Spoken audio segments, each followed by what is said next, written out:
ને તે બેન કારેલા હાર્વેસ્ટ કરે છે.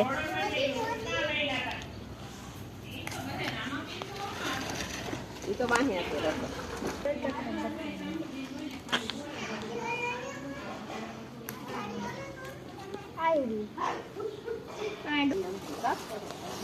અરે એમને કેમ ભાઈ આ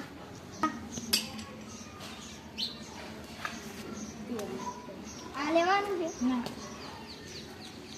હજી એ હાલે એમ છે કયું કરાલે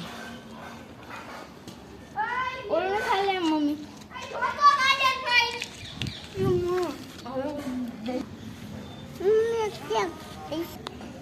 હાય રે આટલા બધા કારેલા હાર્વેસ્ટ કર્યા છે ને ત્યાં એને રેવન છે બસ નહીં તો તોડમાં આવે નાના નાના